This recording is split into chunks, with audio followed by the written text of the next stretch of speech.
Nós somos o Coletivo Alcova, né? O Coletivo Alcova somos eu, Deusa Poetisa e Patrícia Meira, Jéssica Marcelli, convidada do Coletivo Pardonizadas. A gente tem o Coletivo Alcova desde o ano retrasado. O nome dele é Alcova, quer dizer quarto, porque quer dizer íntimo, dentro, porque surgiu a necessidade de um coletivo periférico, negro, que abordasse também o universo da mulher gorda, além do comércio da imagem, que a gente sempre fala mulher negra gorda, mas às vezes nunca supra essa necessidade da mulher negra gorda, que trabalhasse o íntimo, que é o que a gente não mostra a ninguém. Por isso o nome é Alcova. A gente tem o sarau também, a Alcova da Deusa, que é um dos poucos sarais que vira à noite. É um sarau itinerante. E nesse sarau também tem o mesmo formato que deu nome ao coletivo. Então, a gente normalmente não tem um poeta convidado, né? O poeta convidado ele serve de anjo negro, que é o correio elegante, né? Tem lap dance com a deusa poetisa, com essa ideia de valorização do corpo como o corpo gordo como objeto sensual, né? E, assim como eu disse anteriormente, o nome íntimo de alcova, quarto, faz com que o sarau tenha o período de marca aberto sem esses poetas convidados, para que a pessoa possa ir e contar o que ela quiser contar. Então já foi desde pessoa que foi contar como é que foi o processo de parto, até pessoa falar de uma desilusão amorosa, no mic aberto em vez de uma poesia, por exemplo, porque o desabafo também é um tipo de poesia. A gente tem essa performance. Essa performance ela foi feita através de fragmentos nossos em 2017, né, onde a deusa se encontrava no processo de depressão, né, e tal. E eu também estava meio tombada em 2017 também, e apenas a Patrícia Meira sustentando as duas, dando esse amparo para as duas, porque o amparo normalmente em espaços periféricos é escasso, né? A gente conseguir custear, às vezes, um tratamento psicológico também é escasso, então a gente vive com essa coisa da empatia, de um sempre apoiar o outro, e a ressignificação através da arte, assim como diz a poesia da Jéssica, que representa muito a gente, que é escrita, né? Na periferia se vê muito essa questão do slam e tal. E aí, trabalhando através disso, o sarau recebeu o nome Sarau Alcova da Deusa, por conta da deusa, no objetivo das duas de dar uma erguida e trabalhar com essa ideia. E a performance ela é feita através de fragmentos da nossa vida mesmo, né? Da minha entrada no processo da pós-graduação em sócio-psicodrama, da questão da faculdade de artes visuais, toda essa questão, da deusa também artes visuais através dos espaços que ela adentrava, os recadinhos na porta para a gente sair daquele espaço que não era nosso, recadinho em cadeira, recadinho em mesa, mensagens subliminares dizendo que aquele não era o nosso espaço, né? A deslegitimação da nossa identidade, de quem somos, né? Onde as pessoas não olham, quando olham o negro, não olham em seus olhos, mas apenas o tom de pele, e aí automaticamente todo negro é igual. Então a gente tentou trazer um pouco nessa performance, trazer o nosso íntimo, né? Nosso íntimo, conversar com fatores que nos atingem, como violência contra a mulher, como racismo, como estrutural, como o processo do cuidado com a parte psicológica, que a gente muitas vezes não tem, como a militância, esse trabalho que a gente exerce, não que adoece e é escasso, né? Como também uma coisa que é importante ser estudado dentro da psicologia é o direcionamento para quem é o recorte racial, né, da psicologia, porque é complicado eu entender não estando na sua pele. Então é complicado uma pessoa que não negra entender o que é o processo do dia a dia de uma pessoa negra. Então a gente está trazendo tudo isso nessa performance, cujo objetivo é sensibilizar, além de informar, além de deixar as claras, batendo e assoprando automaticamente, né, de que as pessoas entendam que isso existe, que isso acontece, que não é raro no Brasil, né? E que são processos nossos e pode ser processo de muitas outras pessoas negras que vocês conheçam pessoalmente aqui na faculdade. A gente chegou e dá para ver poucas pessoas negras aqui nessa faculdade de psicologia, né? Quando a gente procura um psicólogo negro por conta das nossas condições. Então, eu acho que a empatia, né, no processo de uma pessoa negra é totalmente diferente de uma pessoa branca, e não é porque a gente está fazendo segregação, não é por racismo reverso, nem nada dessas falácias. É a vivência mesmo que a gente sabe que tudo tem um recorte racial, porque foi imposto aqui desde a colonização. Então a gente não tem como não fazer um recorte em tudo na nossa vida, né? Não tem como a gente sair de casa e não ser preto. Não tem como a gente deixar de vestir preto todo santo dia, né? Vocês já falaram tudo. Só quero primeiro agradecer pelo convite, né? Porque, como elas disseram, eu sou convidada. Na verdade, eu faço parte do coletivo Pardonizadas. É um grupo também de performances cênicas poéticas que visa a discussão da mulher negra periférica também, num processo de autorreconhecimento, enquanto pessoas pretas, mesmo tendo a pele não retinta. E por isso a importância de estar aqui com vocês, de me sentir em casa mesmo, né? De sentir esse lugar do qual eu venho, do qual... Porque isso são o que o grupo Pardonizadas traz são também questões pessoais e que nos interferem, nos atravessa, né? Todo esse sistema nos atravessa nesse processo de autorreconhecimento mesmo, e quantas questões psicológicas a gente gera devido a isso, assim, né? Questões raciais que são veladas, né? Do tipo, você nem é tão preta assim, ou, enfim, analisa seu cabelo que vai ficar melhor, várias coisas, né, que a gente sabe. E beleza exótica, exatamente, né, de também ter esse lugar do corpo, né, da mulher negra não retinta, e hipersexualização do nosso corpo. E é isso, procurei saber também sobre o grupo Pardonizadas. Tem também, nesse trabalho independente, tem um brechó, chamado Brechó Breguenite, está no Instagram. Se quiser acompanhar, fazemos entregas nas estações do metrô. Já vendeu peixe. Eu queria agradecer o convite, né, da nossa participação aqui. Espero que, de fato, a performance sensibilize de alguma forma esse objetivo, quebrar a quarta parede e chegar até vocês, né? Coletivo Alcova, nas redes sociais, Instagram, Facebook, Alena de Rosa, Deusa Poetisa, Jéssica Marcelli, procurem nas redes sociais. Eu sou poeta, sou atriz, sou artesã, então a gente tem um trabalho vasto, né? Tem um fanzine sobre a questão racial, caso alguém seja interessado em entender um pouco mais dessa vivência da mulher negra em si. E sigam a gente, procurem saber um pouco mais. Ontem eu estava conversando com uma mulher, que ela é branca, e ela questionou assim: não tem como eu saber se a pessoa, não tem como eu julgar se a pessoa sofreu racismo, se a pessoa sofreu algum tipo de preconceito, e para eu entender se ela realmente sofreu, eu tenho que perguntar para ela, né? Não tem como eu decidir ou não que você sofreu racismo. Então, eu acho que tentar deslegitimar constantemente os sofrimentos que nós, pessoas negras, sentem de péssimo tom. Então, o que a gente sempre costuma falar é: pergunte para uma pessoa negra se aquilo a ofendeu, se aquilo a feriu, se aquilo de alguma forma foi ofensivo, né? O racismo não é raro no Brasil, ele acontece todo santo dia, de forma direta e indiretamente. E eu acho que dentro do trabalho da psicologia é isso que a gente luta para tratar todo dia, a nossa saúde mental, né? Eu desejo um ótimo dia para vocês, aproveitem muito bem o evento. A psicologia e o psicólogo é extremamente necessário para nossas vidas, né? Nós supervalorizamos a formação de vocês, o trabalho de vocês, e é isso. Obrigada, gente.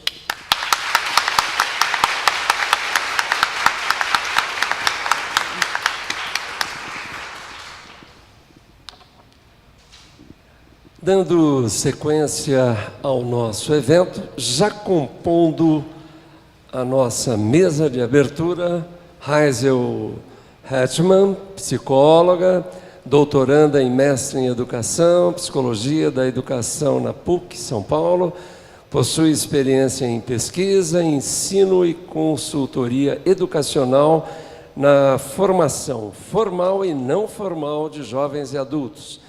Participante do grupo de pesquisa A Dimensão Subjetiva da Desigualdade Social, suas expressões na escola. É atualmente coordenadora de juventude na Congregação Israelita Paulista, CIP, docente na Universidade Anhanguera, membro da Comissão de Ética e Comissão de Políticas Públicas do Conselho Regional de Psicologia de São Paulo, e coordenadora da Associação Brasileira de Ensino de Psicologia, Núcleo São Paulo Metropolitano. Compondo também a nossa mesa, Laura Beluso de Campos Silva, representante do Centro Universitário Paulistano, Unipaulistana, mestre e doutora em Psicologia Social, USP, especialista em psicologia clínica com experiência em Hospital Dia e CAPES da rede pública. Pós-doutora em psicologia clínica pela PUC, São Paulo. Autora de Doença Mental, Psicose, Loucura, representações e práticas da equipe multiprofissional de um Hospital Dia. Passo a palavra agora para Hazel Hetman, para dar sequência às nossas atividades. Obrigada, Sérgio. Bom dia, bem-vindas todas e todos. Estou aqui em nome da Comissão de Políticas Públicas do Conselho Regional de São Paulo e essa apresentação acho que não só me mobilizou, mas como todas nós aqui, né? E é exatamente essa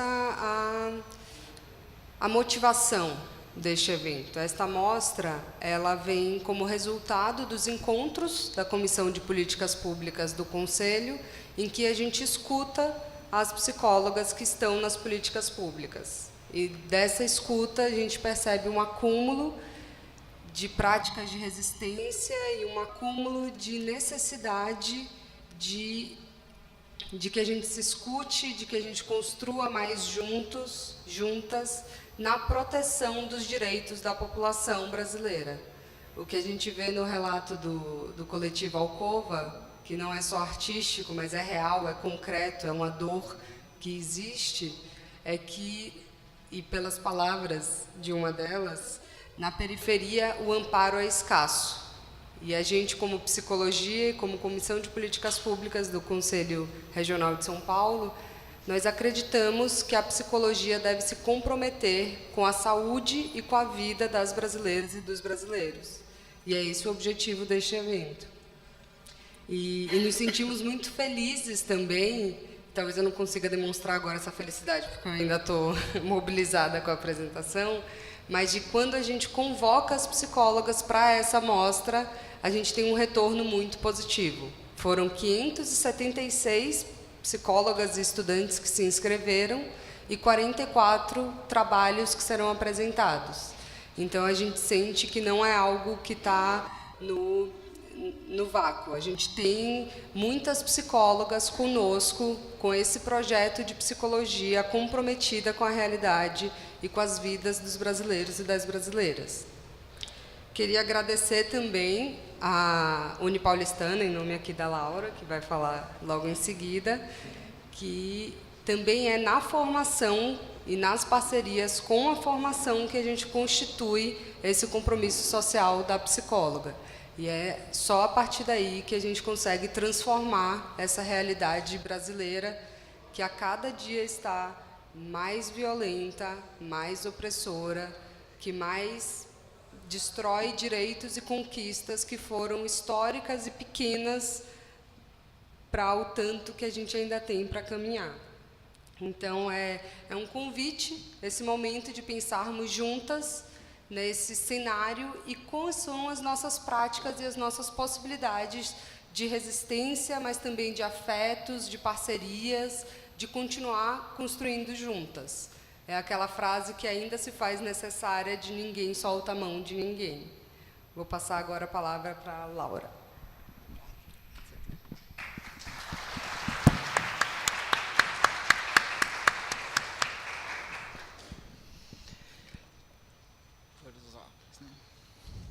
Bom dia.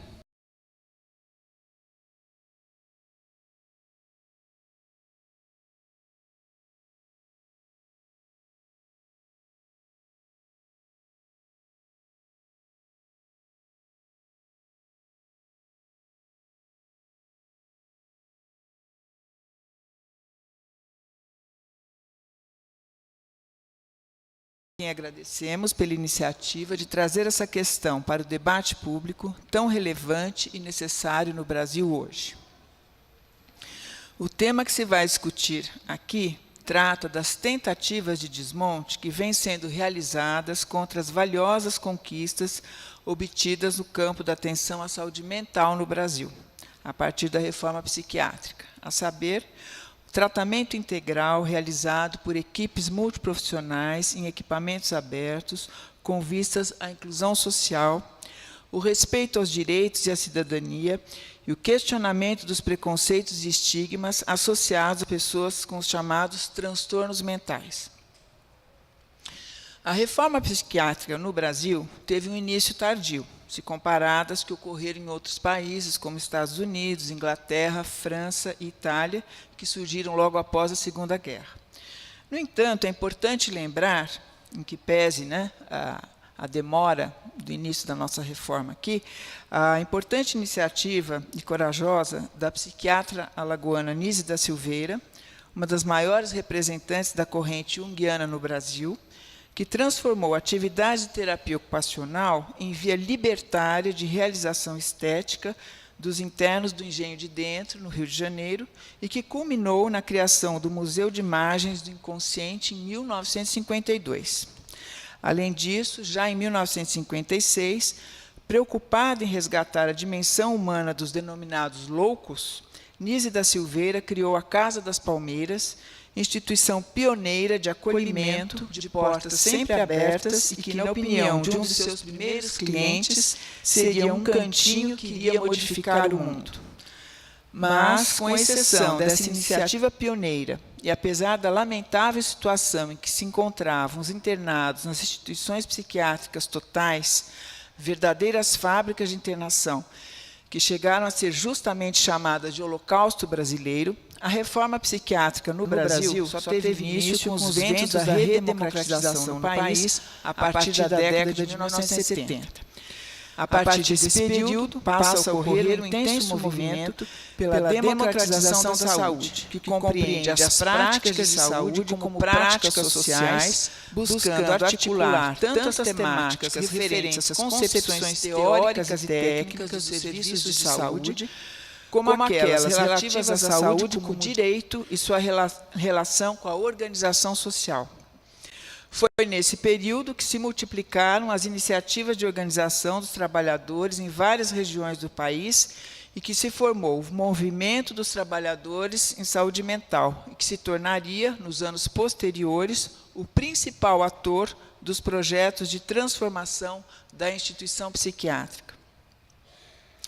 As diversas iniciativas do Movimento dos Trabalhadores em Saúde Mental daquele período se caracterizaram pela afirmação dos direitos humanos universais, pelas contribuições das análises críticas na área da saúde, inspiradas nas reformas psiquiátricas realizadas nos Estados Unidos e em países europeus, e, sobretudo, pela prática cotidiana nas instituições, desencadeando o processo de reforma psiquiátrica no Brasil.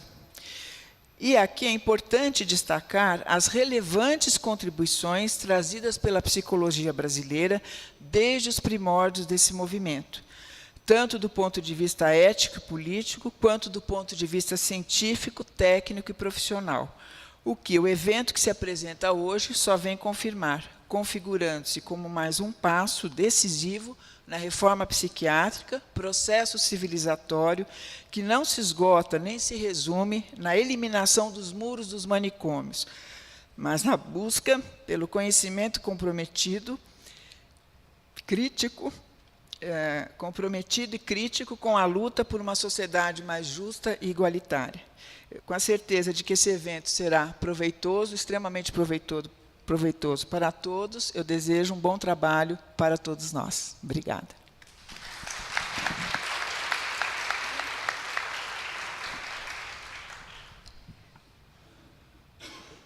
Vocês receberam, dentro da pastinha, a programação, né? Nesse primeiro, agora, depois da mesa de abertura, a gente vai ter uma conferência, que já chamarei. Em seguida, os grupos de trabalho, um intervalo, outro momento de grupos de trabalho e uma mesa de fechamento em que a gente vai discutir como essa mostra está organizada, assim como os trabalhos, os 3 eixos, que são, na verdade, leituras críticas do desmonte das políticas públicas, resistências cotidianas e enfrentamentos do desmonte das políticas públicas e práticas formativas para as políticas públicas. Então, agora, desfaço a mesa de abertura, agradeço a Laura novamente e chamo para compor a mesa com a conferência a Maria da Graça Martina Gonçalves, professora do Programa de Pós-Graduação em Psicologia Social e do curso de Graduação em Psicologia da PUC de São Paulo, doutora em Psicologia Social, conselheira-presidente do CRP de São Paulo na gestão 2004 a 2007, conselheira do Conselho Federal de Psicologia na gestão de 2007 a 2010, coordenadora nacional do CREPOP, De 2007 a 2010, pesquisadora do grupo do CNPq, A Dimensão Subjetiva da Desigualdade Social, Suas Diversas Expressões. O tema da conferência será Psicologia e Políticas Públicas em Tempos de Retrocesso. Bem-vinda e obrigada, Graça, pela participação.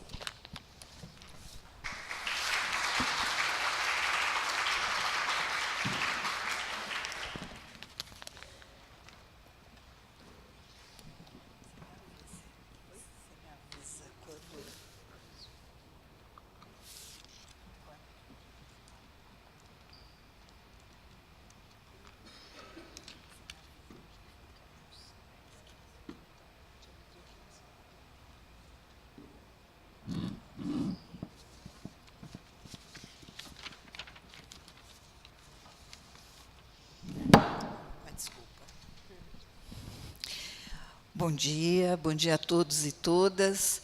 Queria agradecer esse convite do Conselho Regional de Psicologia de São Paulo, da Comissão de Políticas Públicas, para estar aqui com vocês nesse evento que eu considero fundamental que aconteça neste momento. Então, eu trago aqui algumas contribuições de reflexões que eu espero possam ser um elemento aí no trabalho de hoje, que eu acho que tem como aspecto fundamental, queria salientar isso, exatamente esse espaço de troca de experiências, de compartilhar, né, o enfrentamento do cotidiano, porque acho que é aí que a gente se inspira e se alimenta para continuar aí numa militância pelas políticas públicas, pelos direitos sociais. Acho que, já falei, né, acho importante que aconteça esse evento. A gente já vem há algum tempo no campo da psicologia e junto às entidades da psicologia, especialmente os conselhos, discutindo essa relação da psicologia com as políticas públicas.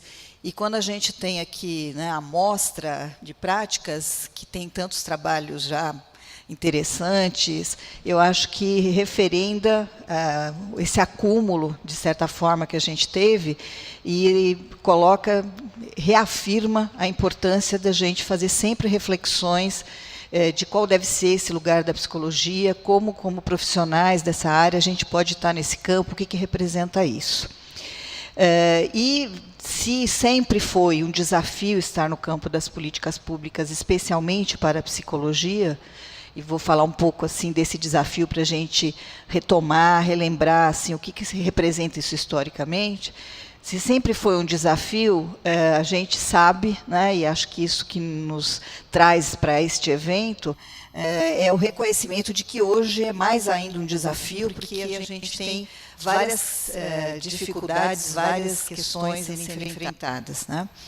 Mas, ao mesmo tempo, eu acho que a gente tem muito hoje, né, a gente está um pouco assim, com essa pergunta, né, como enfrentar essa situação. Acho que a questão do desmonte não é uma retórica, né, é uma realidade.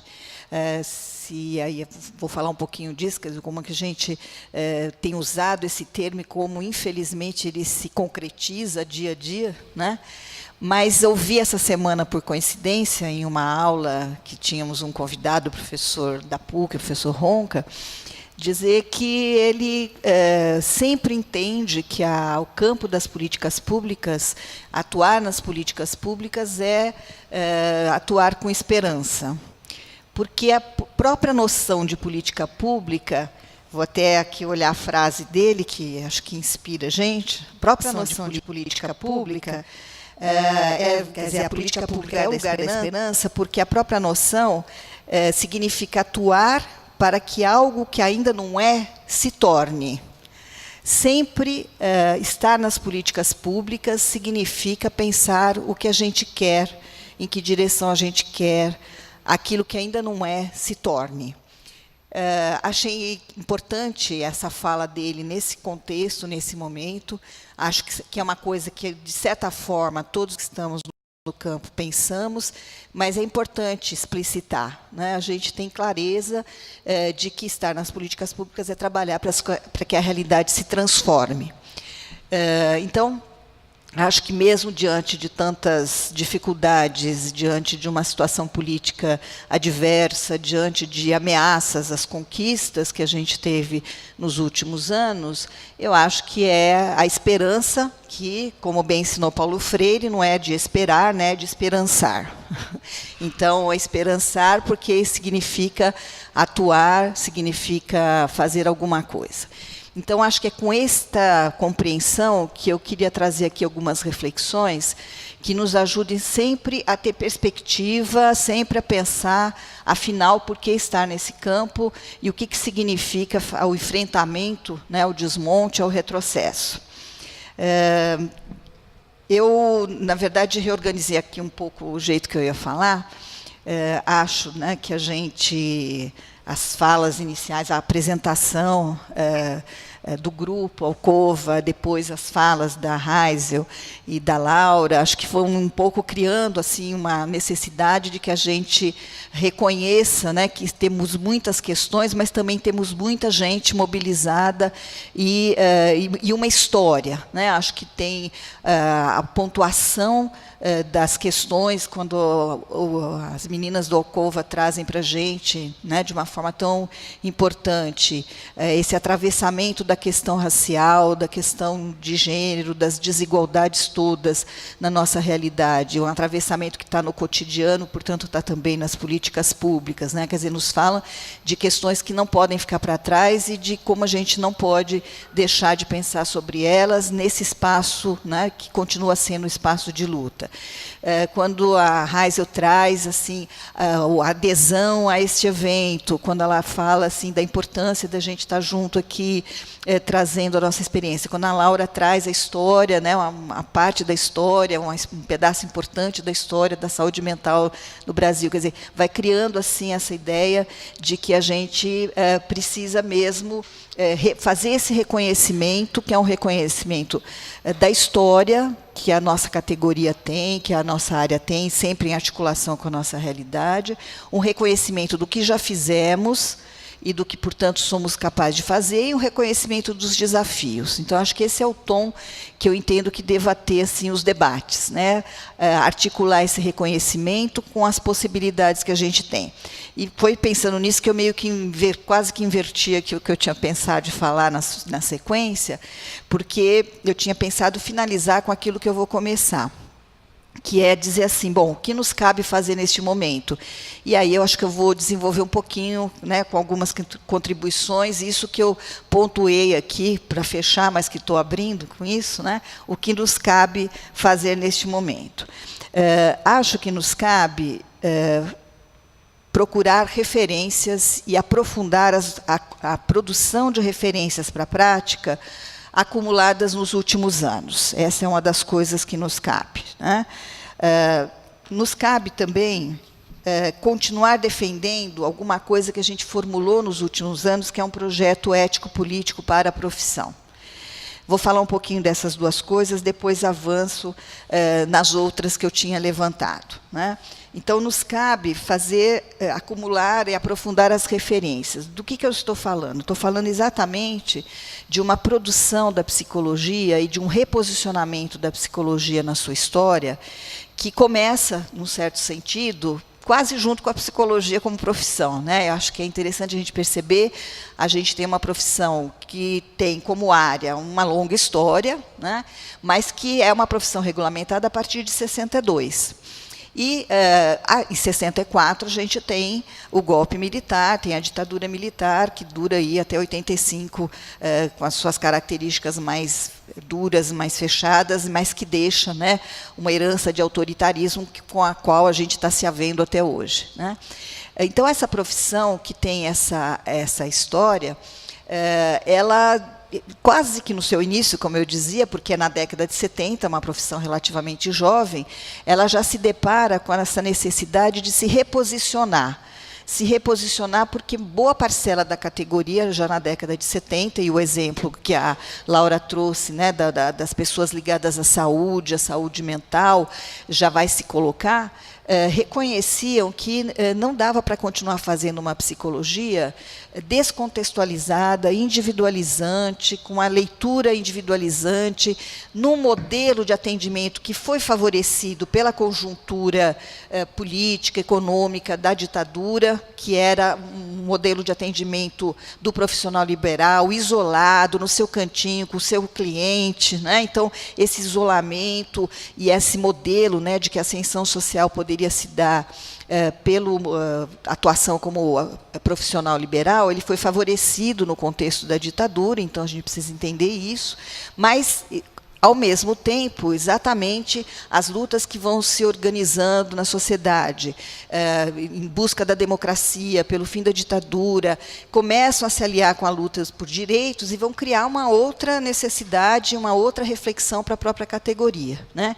Então, é já daí que a gente começa um reposicionamento da psicologia, que, nesse momento, vai se caracterizar, basicamente, pela psicologia comunitária. O pessoal que estava na saúde, a história da Laura mostrou bem isso, né, já começa a se organizar para uma outra perspectiva de atendimento, pensando nos direitos, né? Mas a gente tem várias iniciativas que são de repensar o lugar da psicologia para que ele estivesse junto à nossa realidade, junto às necessidades. Naquela época a gente falava da maioria da população, né? Até porque análises mais críticas, que falassem em classes sociais, em pobreza, em desigualdade, eram difíceis de serem compartilhadas em público, né? Então, a terminologia, ou o chavão, ou, na verdade, o mote, né? O mote que nos guiava era: precisamos colocar a psicologia a serviço da maioria da população. E isso encontrou eco no trabalho dos trabalhadores da saúde mental, que começaram a repensar a própria prática na saúde mental, mas também em muitos espaços da psicologia, que a psicologia comunitária organizou de intervenção junto à própria população. Um espaço que não era institucional. Um espaço que não era institucional porque a gente tinha uma realidade que não previa atuação para o trabalho social. A gente tinha políticas públicas que eram restritas, eram tecnocráticas e não incluíam trabalhadores sociais, né? A própria noção de direito social, ela não está configurada, embora ela comece a fazer parte das lutas pela democracia. Junto com as lutas pela democracia, a gente começa a ter lutas por direitos sociais que vão se revelando na profunda desigualdade produzida pela ditadura, na profunda mudança social que tira as pessoas do campo e leva para a cidade sem nenhuma condição de vida adequada, sem nenhum planejamento, né? Uma realidade que cria uma educação que até se amplia, mas que não dá qualidade, não pensa efetivamente o processo educacional. Então, a gente tem muitas demandas da área social que começam a ser a própria saúde, né, que tinha um atendimento restrito, ligado a determinados, a saúde pública, ligada a determinados serviços atrelados a direitos trabalhistas ou a caridade, né? Então, a gente tinha uma série de limites, uma série de necessidades que vão evidenciando na nossa realidade desigual daquele momento, profundamente desigual, que a luta por direitos sociais é importante. Então, a gente tem aí uma junção da luta por direitos sociais com a luta pela democracia e que impõe, como eu estava dizendo, a uma categoria que é ainda jovem, como categoria profissional, a necessidade de se reposicionar e se colocar exatamente nesses lugares de atendimento às necessidades da maioria da população, mas que ainda não estão institucionalizados, no sentido, né, de serem lugar de emprego, lugar de trabalho. Apesar disso, ou são poucos os lugares de emprego, de trabalho para as psicólogas e psicólogos, né?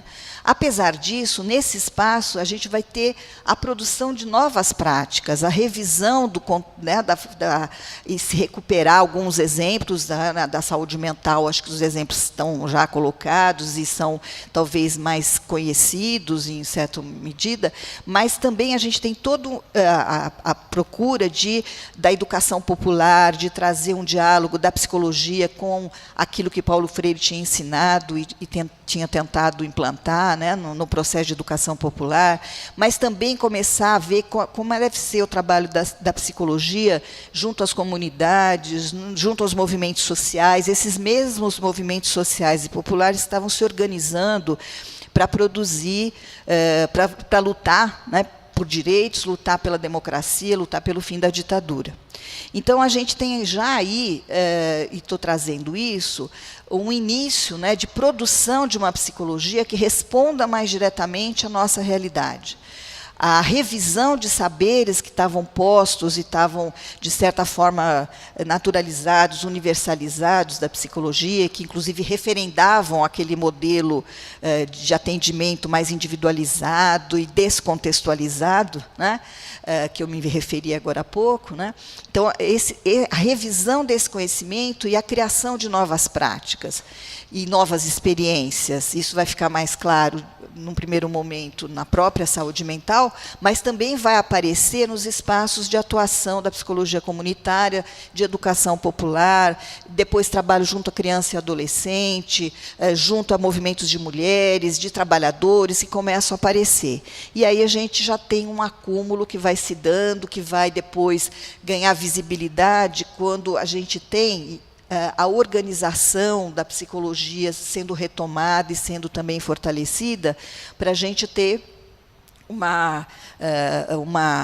um reconhecimento dessas práticas, uma troca dessas práticas. Estou me referindo aqui, lembrando que em 1980 a gente tem a criação da Abrapso, a Associação Brasileira de Psicologia Social, que vai dar muita visibilidade, vai organizar a discussão dessa psicologia comunitária, dessa psicologia que está em espaços diferentes de atuação, né?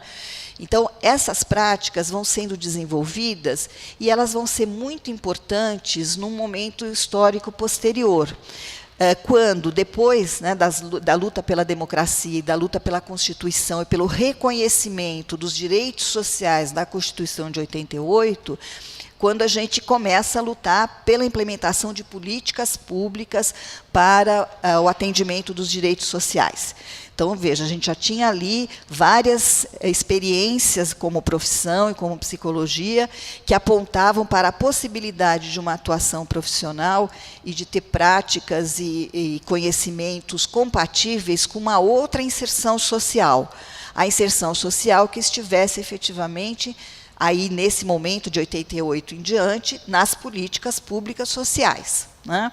Então, claramente, isso já estava colocado no SUS, que se cria aí logo, né, junto com a Constituição, 88, 90, a gente já tem a criação do SUS como Sistema Único de Saúde, que incorpora, né, toda a experiência, não só do movimento sanitarista em saúde, do movimento dos trabalhadores de saúde mental, e que vai, no caso da psicologia, vai significar uma inserção já diferenciada, né? Mas a gente tem as experiências também de criança, de atuação junto à defesa de crianças e adolescentes, que vão ganhando também essa conotação da luta por direitos de criança e adolescente, de 1990, o ECA, o Estatuto da Criança e do Adolescente, que já tem psicólogos e psicólogas participando nessa perspectiva de produzir a proteção integral da criança e do adolescente, com atendimento de outra natureza, que considere o contexto, considere a integralidade dos direitos, e tem uma outra forma de intervenção. A gente tem a inserção na educação, enfatizando a importância da educação estar sendo uma área de trabalho da psicologia que não reproduz a clínica dentro da escola, né? Ou aquele modelo de clínica dentro da escola, mas uma educação pensada como um sistema que produz sujeitos, que forma as pessoas e que tem que ser pensada na integralidade daquilo que ela oferece como formação e, portanto, dando um outro lugar de atuação possível para psicólogos e psicólogas.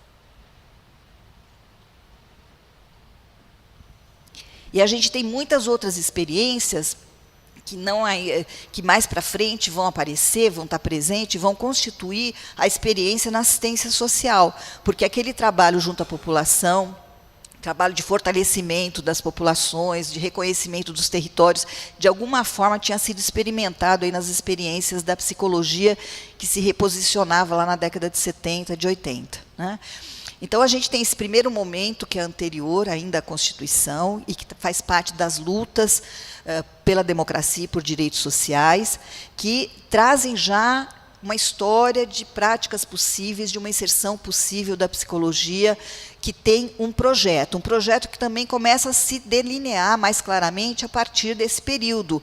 Na década, depois de 88, na década de 90, a gente vai ter de novo uma necessidade de um reposicionamento, porque daí agora a necessidade é outra, é lutar por políticas públicas que garantam aquilo que está na Constituição. A gente sabe que a década de 90 não foi uma década simples de enfrentamento dessa questão. Os governos que a gente tem na década de 90 enfatizam uma outra lógica, que não é exatamente a do Estado, ou garantindo as políticas, mas é a aposta, né, no Estado menor e na parceria com setores privados da sociedade para desenvolver os serviços, né? Então, a gente tem aí a ênfase que a gente costuma dizer, é uma década que traz claramente o neoliberalismo, para simplificar a questão, que a gente sabe que tem muitos elementos, né, mas, enfim, no sentido de que vai significar uma dificuldade para a implantação do espaço público de realização dos direitos que estão previstos na Constituição. Esse contexto é importante para a psicologia como profissão, aquela profissão que chega nessa década de 90 com esse debate, né, qual é o melhor espaço de atuação, como reconhecer a importância de um modelo mais tradicional, que é o modelo da clínica, mas não reduzir a psicologia a esse modelo da clínica, que eu digo de consultório, que era um modelo que tinha sido favorecido, né? E aí começa a discussão da clínica, mas de uma clínica ampliada, e de uma inserção da psicologia em outros espaços, mas dificultada toda essa discussão por um contexto onde as políticas começam a se desenvolver, mas dentro da lógica do Estado mínimo, né? Dentro da lógica de que o Estado não é o diretamente responsável pela execução das políticas, dentro de uma lógica de que a parceria com o terceiro setor é que poderia viabilizar, por exemplo, o trabalho com criança e adolescente. Falo dele porque é um trabalho que cresce, e aí a gente tem uma certa institucionalização, então aquele trabalho que anteriormente era mais direto com a comunidade, não estava, como eu disse, institucionalizado, não era emprego e trabalho remunerado para psicólogos e psicólogas, nessa década começa a ser, mas começa a ser ainda com algumas dificuldades, com exceção do SUS, que ganha espaço, que tem uma implementação já na década de 90, outros espaços de atuação nas políticas públicas são por meio, muitas vezes, do trabalho no terceiro setor, por exemplo, criança e adolescente, né? Mas é um momento em que, como categoria, a gente continua participando da luta, né, e mais claramente da luta pela garantia de direitos e pela execução de serviços que atendam esses direitos, pela implementação de serviços que atendam esses direitos. E estamos não só lutando por isso, mas estamos lá, né, no trabalho com criança e adolescente, no trabalho com movimentos sociais, no trabalho do SUS, que daí mais claramente está colocado e permite esse avanço, né. Acho que é importante a gente perceber que aquele momento foi um momento também difícil, né, de valorização desse espaço público de atuação, mas que permitiu muitos avanços. Avanços que, eu diria, vão se consolidar, na verdade, nos anos 2000, quando, a partir de 2003, a gente tem uma outra perspectiva de políticas públicas e de políticas sociais. Quando, a partir dos governos Lula e Dilma, né, principalmente o governo Lula, a partir de 2003, a gente tem, aí sim, um maior fortalecimento do espaço público, da responsabilização do Estado pela garantia de implementação de políticas que vão garantir os direitos previstos na Constituição de 88. Né? Então, isso significa uma abertura e um aprofundamento dos espaços de atuação para aquilo que é o trabalho social, que envolve psicólogos e psicólogas. Né?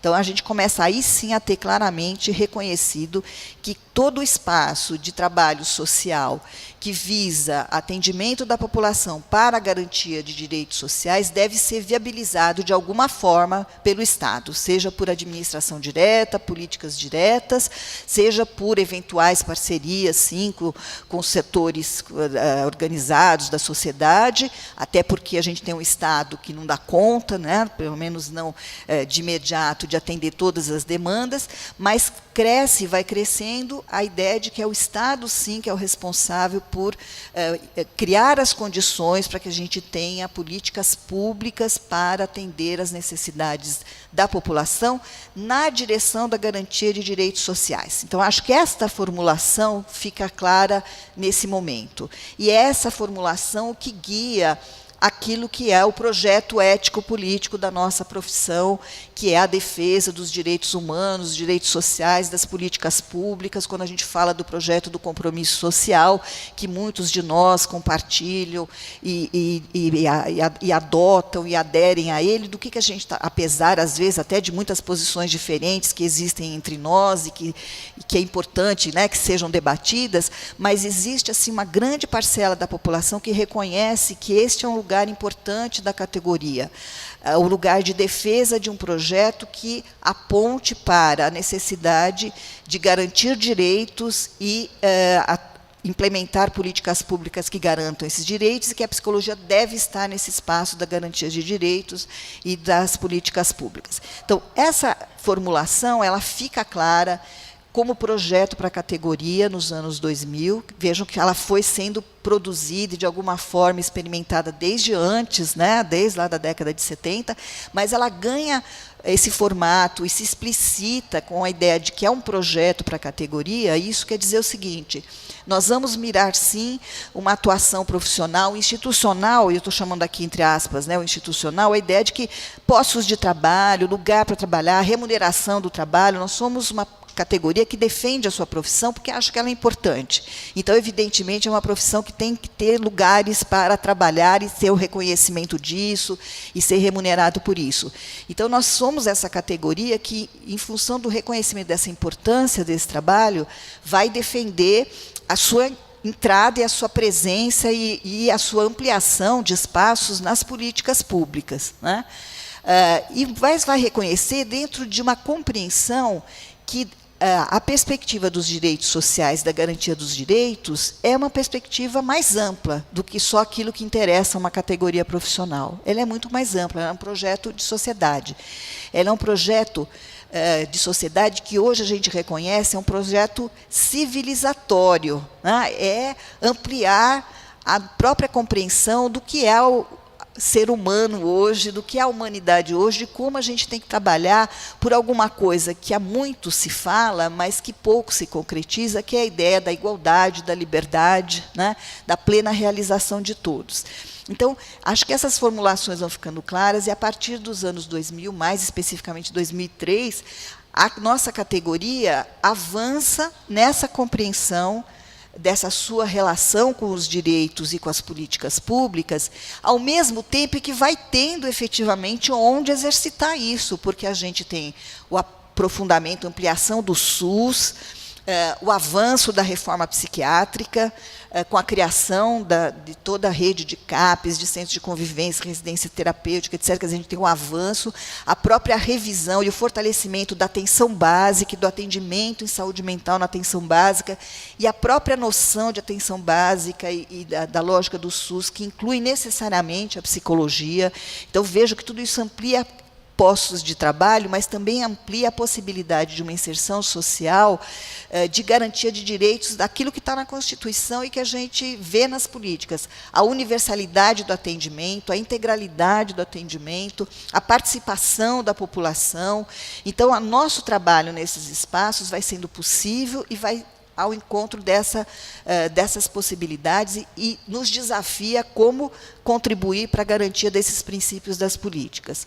E a gente tem também, daí, a criação do SUAS, né, em 2005, 2004, 2005, o Sistema Único de Assistência Social, que vai reunir aquele tanto de experiências de trabalhos que estão soltos, né, que estão pouco reconhecidos como direito, e vai colocar também a assistência social como direito na perspectiva de que ele é universal, mas ele focaliza principalmente a parcela da população afetada pela pobreza, pela miséria, porque nós falamos, né, que é necessário direitos iguais para todos, porque nós estamos pautados pela ideia da igualdade. Que igualdade é essa quando a gente tem uma sociedade marcada por tantas desigualdades, né? E aí a própria questão da desigualdade, que é a pobreza, é a miséria, mas é também a desigualdade racial, também a desigualdade de gênero, quer dizer, a gente tem todas as desigualdades marcando a nossa realidade, e como é que a gente faz o enfrentamento se a perspectiva é direitos iguais para todos, né? Então, essa ideia de igualdade, ela tem que ser retomada, ela tem que ser aprofundada. De certa forma, todas as políticas apontam para isso, mas a criação do SUAS recolocou essa questão e traz desafios para os profissionais, para os trabalhadores sociais que estão lá no SUAS, né? O que é atender uma população que está numa situação de extrema pobreza, numa situação de miséria? Dar aquilo que a pessoa não tem para cobrir a sua carência, é ajudar uma pessoa incapaz ou uma família incapaz de viver por conta própria, fazer algum tipo de assistência ou assistencialismo para que as pessoas, né, não vivam em situações tão difíceis. Não é isso, né? Assistência social é direito, é o reconhecimento da sociedade de que, na nossa sociedade, todos têm que ter um mínimo de dignidade de vida, um mínimo de um padrão de vida digna, né? Então, o que quer dizer isso? Quer dizer que a assistência social vai reconhecer que a desigualdade produziu e criou situações onde nem todos têm esse mínimo e vai garantir que esse mínimo seja alcançado, e, mais que isso, vai garantir que, nesse processo, as pessoas todas, inclusive essas mais atingidas pelas situações da desigualdade, tenham acesso aos demais direitos, à saúde, à educação, à moradia digna, à cultura, à lazer, a todos os outros direitos que estão previstos na Constituição, né? Então, a chegada ou a institucionalização do SUAS, a criação do SUAS, vai representar isso, a reunião de um tanto de iniciativas que vai ser organizada como um sistema, e isso é importante, mas vai também reconhecer que todas essas práticas, essas políticas, esses serviços que são disponibilizados à população são direito da população, né? Então, isso traz desafios para a psicologia novamente, porque a psicologia até conseguiu se reposicionar no trabalho com criança e adolescente, no trabalho da saúde, mas quando ela chega no SUAS, ela ainda tem que se haver com essa ideia de que ela não atende só indivíduos, de que ela tem que entender território, que ela tem que atender famílias, e que atender família não é individualizar a família, é entender a família no contexto do território, da realidade que ela vive. E isso vai sendo também uma discussão importante que a gente vai fazendo no âmbito do SUAS para caracterizar um tipo de intervenção que não é aquela da saúde, mesmo a saúde que já tinha avançado, já estava discutindo clínica ampliada, a atenção psicossocial, já tinha avançado bastante, mas não é bem isso que tem que fazer lá na assistência social, porque a assistência social tem uma outra entrada. A assistência social tem várias facetas, né, desde a proteção básica até a proteção especializada. Então, como dar conta de atuar em todos esses espaços, alguns até mais, digamos assim, próximos àquilo que a psicologia já fazia, quando a gente fala da proteção social especializada, do trabalho nos CREAS, de alguma forma se aproxima mais do que já vinha sendo feito. Mas a atuação na proteção social básica é meio nova. O que é isso de ir para o território, de fazer visita domiciliar junto com o assistente social? Isso tudo foi tendo que ser inventado, foi tendo que ser criado, né? E foi importante porque significou esse posicionamento dentro de um projeto ético-político, como eu estava dizendo, de defesa de direitos. Quer dizer, nós estamos desenvolvendo a profissão, desenvolvendo pesquisa, ampliando postos de trabalho, que foi isso que o SUAS significou, junto com o SUS, principalmente. Não só, tem outros campos de atuação nas políticas públicas, né? Mas esses são os dois principais. Nós estamos fazendo tudo isso, mas a gente está também ampliando a compreensão e tendo uma inserção que está na direção de garantia de direitos. Ou seja, a gente tem uma perspectiva ética, uma perspectiva política de intervenção.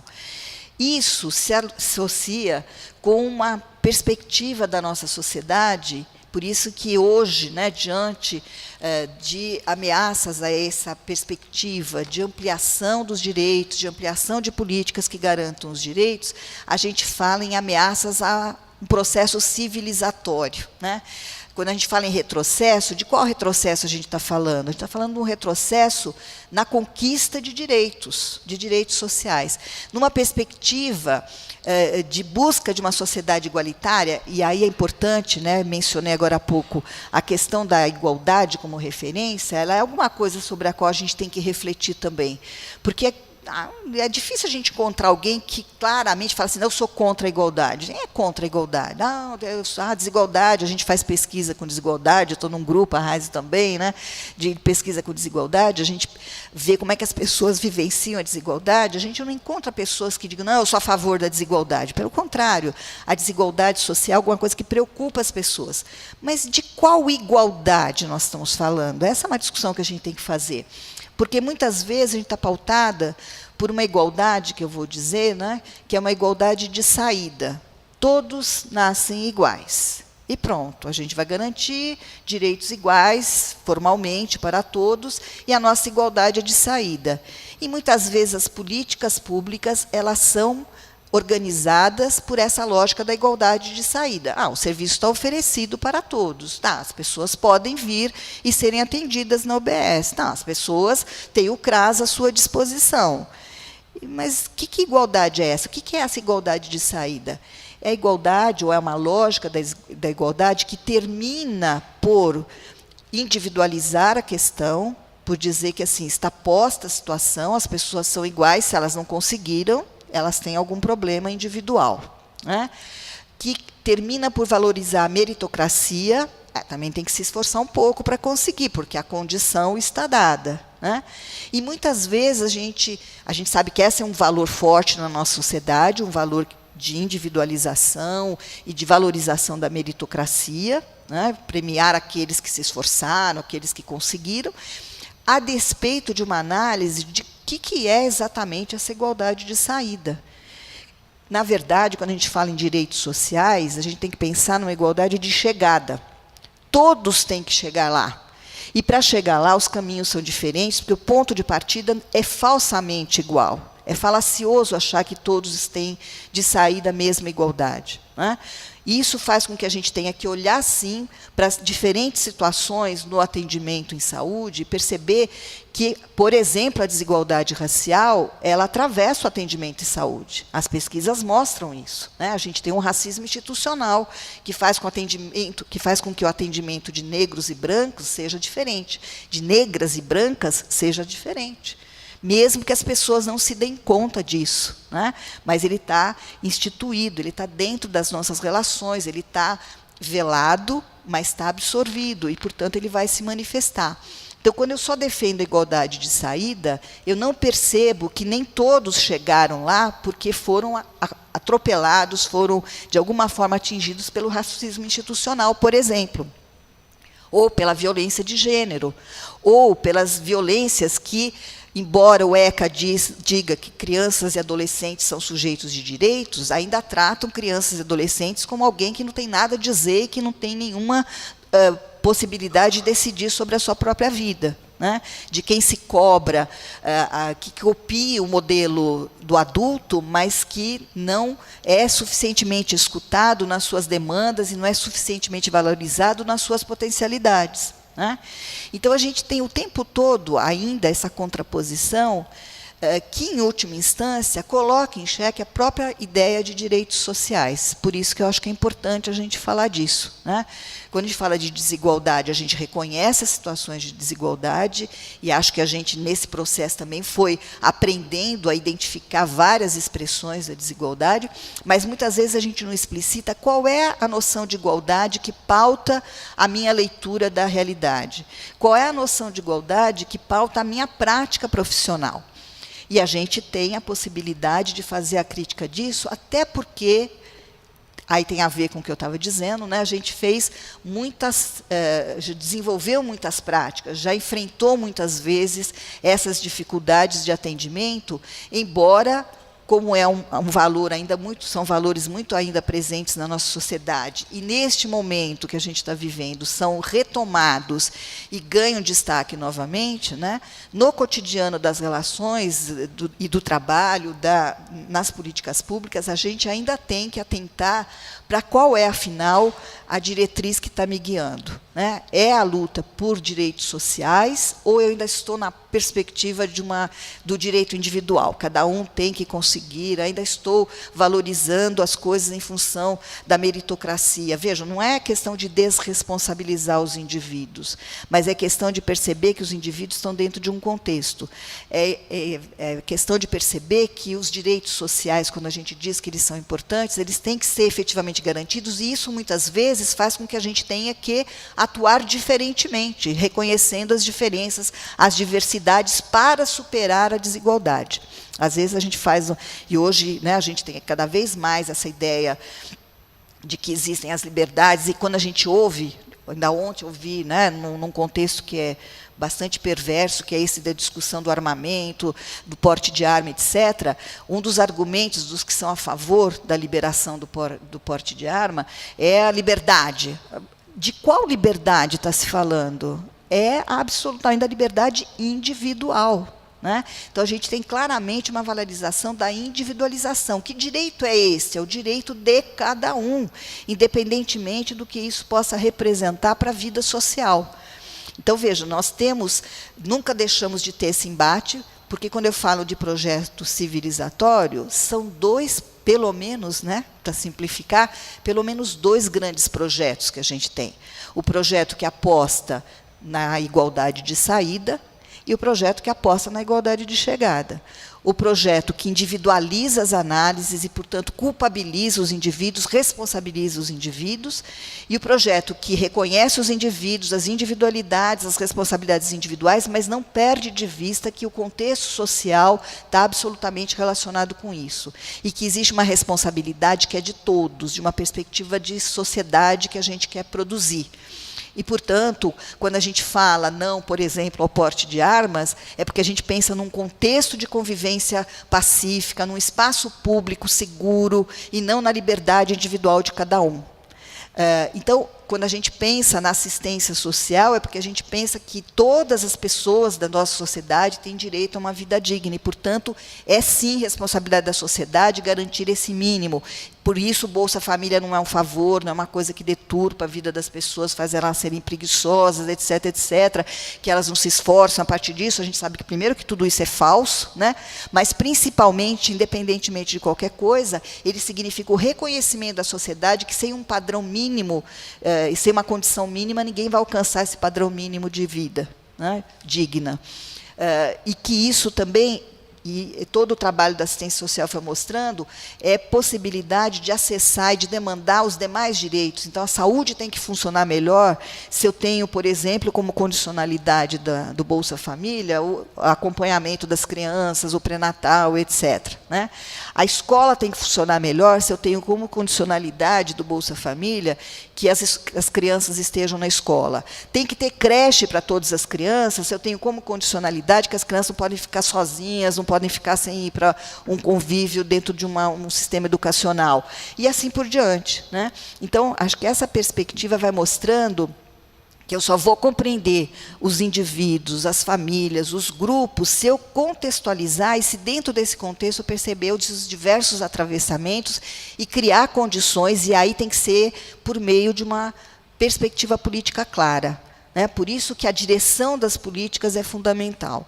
Por isso que a gente fala em retrocesso, porque a gente e desmonte, porque a gente percebe que algumas mudanças estão sendo impostas e colocadas com a falácia, com a fala do ajuste fiscal, elas estão, na verdade, desmontando a lógica de que as políticas públicas devem trabalhar na direção da igualdade de chegada. Elas estão reafirmando a lógica individualista da igualdade de saída. Elas estão desresponsabilizando o Estado porque entendem que é problema do cidadão. E aí a própria ideia de cidadão é reduzida ao cidadão que tem as suas liberdades e os seus direitos, em última instância, os individuais, no máximo, no máximo, porque a gente sabe que até isso a gente tem hoje em ameaça, né, os direitos individuais garantidos, né. Então, acho que esse contexto geral de qual é o projeto, qual é a direção, ele tem que estar presente sempre, porque eu acho que estar no campo das políticas públicas é estar nesse fio da navalha, de perceber, sempre foi, quando eu passei rapidinho aí pelos anos 70, 80, os anos 90, os inícios dos anos 2000, todo esse período significou caminhar no fio da navalha. Que fio da navalha? Para onde a gente vai dirigir a nossa perspectiva de inserção profissional? Para qual tipo de sociedade? O que a gente vai defender? E isso que a gente tem que discutir como categoria é uma discussão da sociedade, por isso que bate lá no cotidiano da atuação nas políticas públicas. O tempo inteiro a gente tem disputa de modelo, disputa de perspectiva, pessoas que trabalham numa direção, pessoas que trabalham em outra. Então, essa discussão tem que ser feita o tempo todo. A gente tem que ter clareza de qual é o projeto que a gente defende e qual direção a gente quer ir, né? E neste momento que a gente está falando em desmonte, porque, né, o desmonte é mais fundo, né, não é tira o recurso, mas tira o recurso de uma maneira cirúrgica, né? Onde eu tiro o recurso para desmontar mesmo, para mudar a lógica mesmo. Não é simples, por isso que a questão do ajuste fiscal, da falta da crise, etc., são falácias. Eu acho que, né, eu fico aguardando que os economistas, os outros profissionais nos ajudem a entender essa história melhor, que crise é essa, nós sabemos que nós temos desemprego crescente, o que isso quer dizer? Por que esse desemprego? Né? Em que medida ele é mais uma expressão, e é mesmo, né, das crises cíclicas do capitalismo, do mercado e tal, mas em que medida ele tem uma outra conotação na nossa realidade, considerando como foram os anos 2000 até 2010, 2012, e como é que a gente está vivendo agora essa chamada crise. Que crise é essa? Então, acho que a gente tem que analisar isso, né? A gente tem que entender a ideia do ajuste fiscal, o que é isso? O que significa o déficit das contas do Estado? Né? Já ouvi economistas dizendo que esse chamado déficit das contas do Estado, na verdade, ele é esperado, porque o Estado tem sim, e acontece em economias muito bem desenvolvidas, né? As contas nem sempre fecham. Por quê? Porque são escolhas da sociedade que vão na direção de resolver as questões sociais, e resolver a questão social, atender os direitos sociais, não é o mercado que vai fazer isso, é realmente o espaço público. É o espaço público que vai apostar nisso e vai gastar com isso, mas é uma escolha da sociedade para ter política de saúde adequada, ter política de assistência, ter educação funcionando bem. O exemplo da educação dos últimos dias é evidente para isso que eu estou dizendo, né? Porque, de repente, as universidades públicas perdem financiamento, se cortam bolsas. Vamos olhar, o que está cortando exatamente? Não é corte, contingenciamento, mas a história está mostrando, né, a realidade das universidades federais está mostrando uma outra coisa. E é um bom exemplo disso que eu estou falando, que você tem uma fala assim, muito pouco explicada de qual é a necessidade do contingenciamento do corte, mas você tem claramente um ataque direto à universidade pública e à pesquisa da universidade pública. O que quer dizer isso? Né? Isso quer dizer uma lógica que acha que tudo bem, porque, primeiro, né, já tivemos aquele ministro sinistro que ficou alguns meses, né, dizendo que a universidade é para a elite mesmo, depois falou que não era bem assim, mas foi isso que ele disse, e isso que esse outro está fazendo, né, porque está mexendo em políticas que pensam a universidade naquela perspectiva da igualdade de chegada. O que é ampliar vagas na universidade? O que é dar assistência ao estudante que não tem condições de se manter na universidade? O que é financiar pesquisa? O que é financiar programas de internacionalização que tenham a ver com a nossa realidade? Tudo isso vai numa perspectiva de que a universidade tem que trabalhar na direção da igualdade. Agora, o que são esses cortes? É dizer que não, isso tudo é bobagem. O que é a desqualificação da universidade pública, que existe uma campanha em curso fazendo? É dizer isso tudo é bobagem, isso aqui não interessa, porque interessa o quê? Interessa, sim, que a universidade seja também um grande negócio. E aí não importa a qualidade, e não importa a pesquisa. Então, o espaço das universidades privadas, aquelas, né, que E eu vou fazer aqui um parênteses. A gente sabe que no interior das universidades privadas não é isso que as pessoas pensam. As pessoas estão seriamente trabalhando na formação, tentando fazer pesquisa, às vezes sem condições. Então, também, às vezes, quando a gente contrapõe a universidade pública e privada, a gente, às vezes, simplifica. Enquanto perspectiva geral, a gente tem, sim, os donos, né, os grandes corporações que veem no ensino superior um grande negócio, eles, sim, estão com a perspectiva do mercado. Mas isso não é exatamente o que guia as pessoas que estão dentro dessas universidades, procurando produzir conhecimento, formar profissionais adequados, muitos dos quais estão lá nas políticas públicas, né? Então, a gente tem essa contradição para lidar com ela. Mas queria chamar a atenção, porque é um exemplo, né, de hoje, desses dias, o dia 15 tem uma manifestação aí em defesa da educação pública, democrática, de qualidade, etc.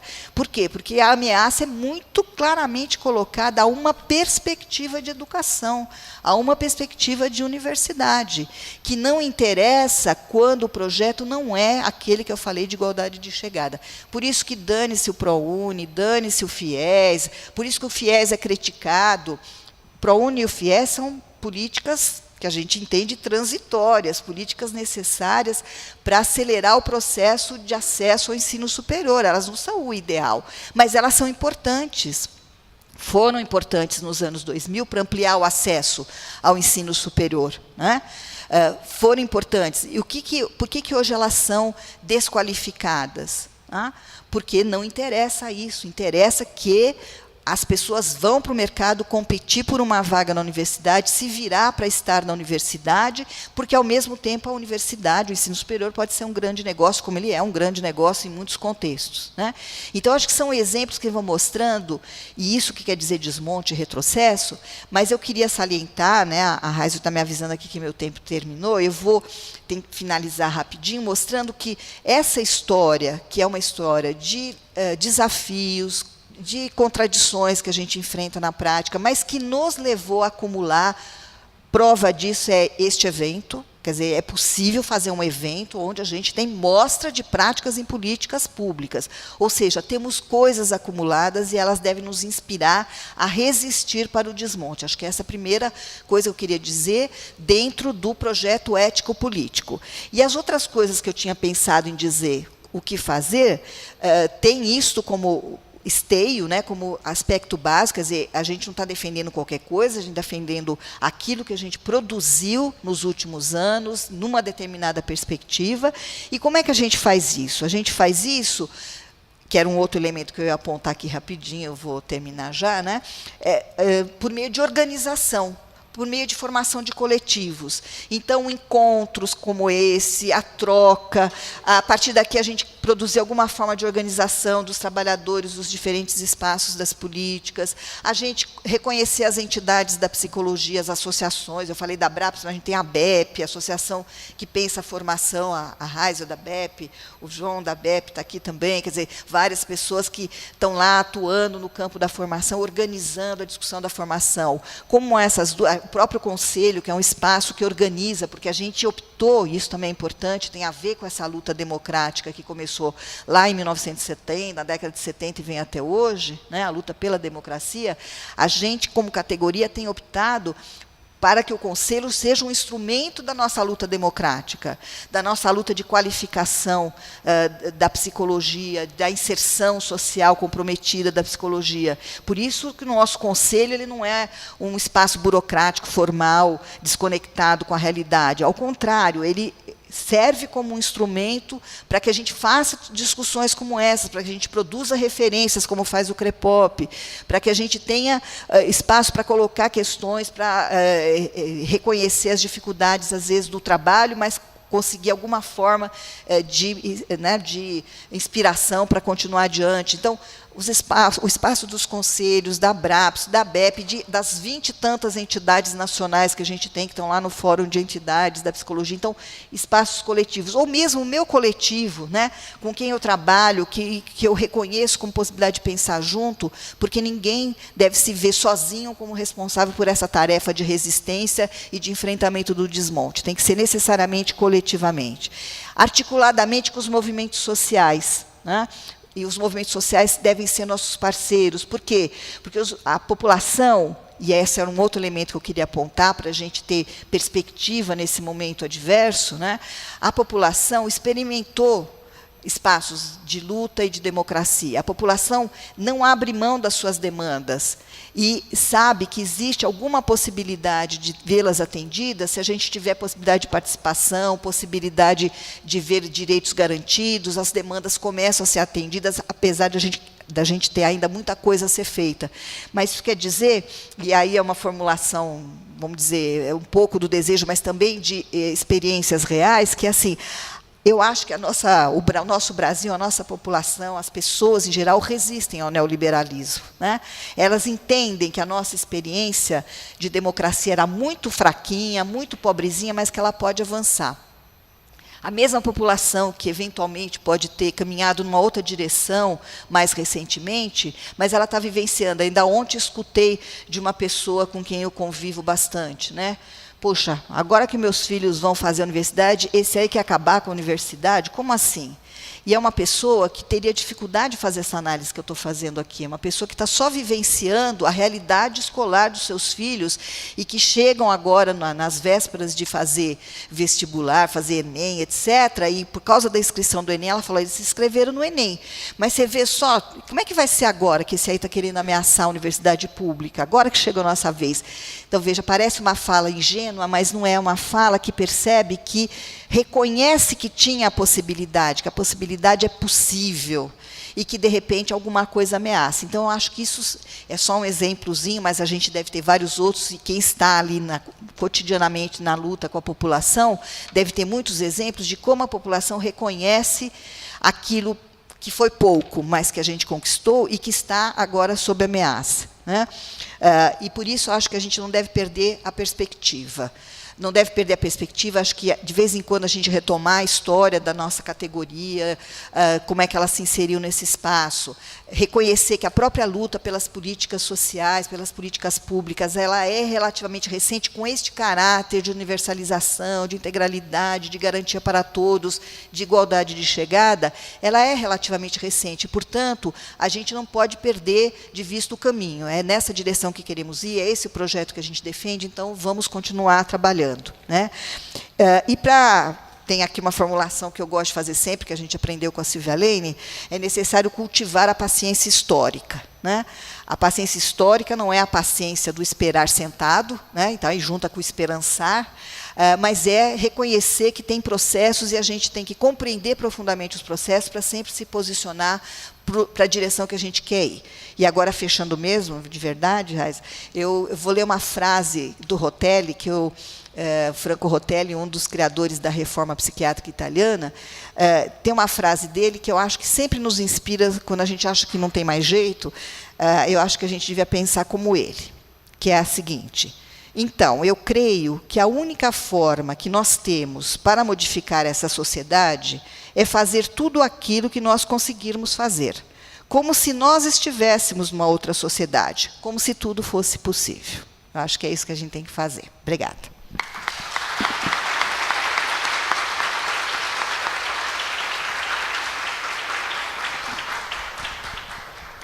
Obrigada, Graça. Vamos fazer um bloco de perguntas antes de ir para os trabalhos, pela importância que é também a troca e o diálogo, além de tudo que já nos acrescentou a apresentação. Temos inscrições? Um de cada vez.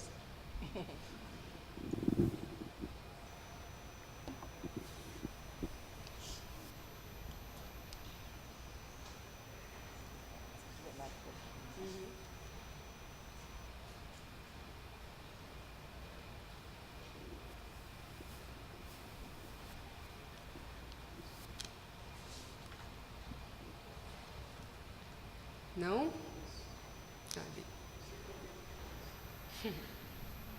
Tem Jefferson, você leva o microfone?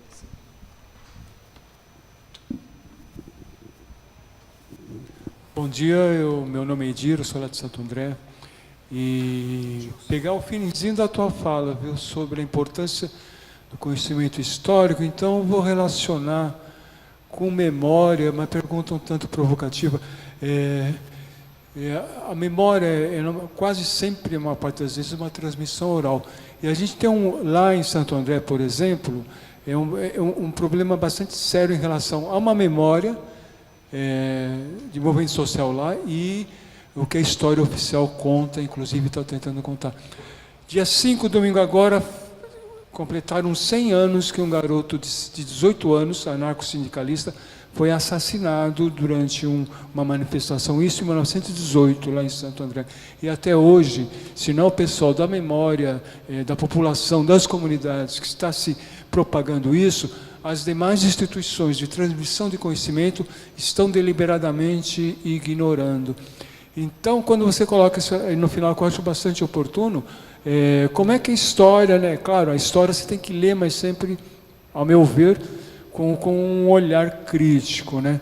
E como que, de repente, também a memória que é uma coisa coletiva, comunitária, e muitas vezes oral, pode contribuir para esse processo.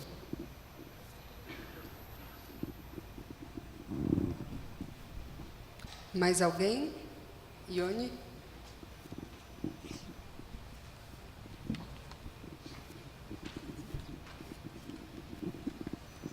Bom dia, Graça. Agradecer sua fala, muito pertinente nesse momento, né?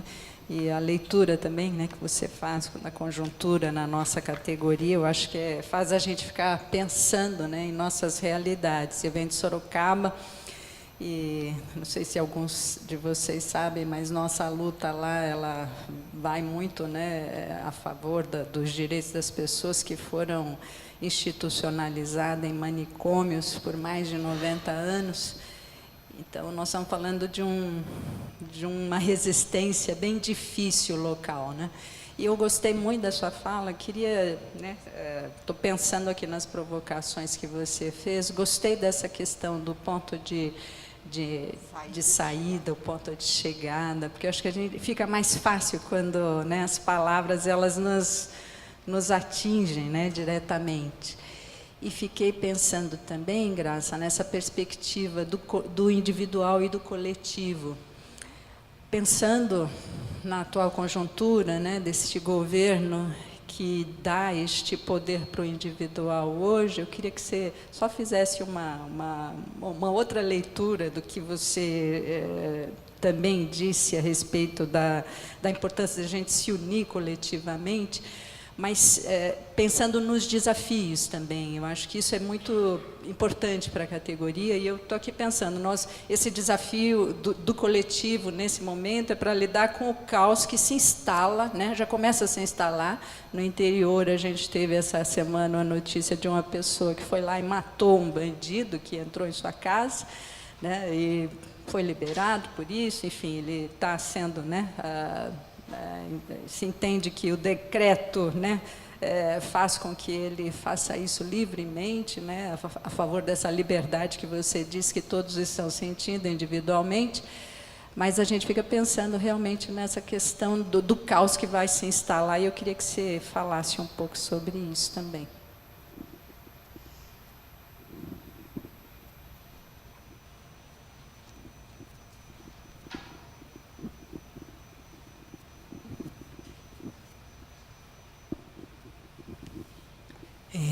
Bom dia, meu nome é Rita, eu trabalho toda a minha história profissional na política de assistência. Quero agradecer muito a sua fala, Graça, e pedir que você pudesse falar um pouquinho das subjetividades que a psicologia pode construir nesses espaços, que eu acho que é muito importante a gente poder pensar a serviço de que nos colocamos, né? Essa é uma pergunta que, ao longo assim, de muitos anos trabalhando na assistência social, anterior à política, ao SUAS, eu sempre gosto de me perguntar, né, e de colocar para os colegas de trabalho, a serviço de que a gente, muitas vezes, vai se colocando, né?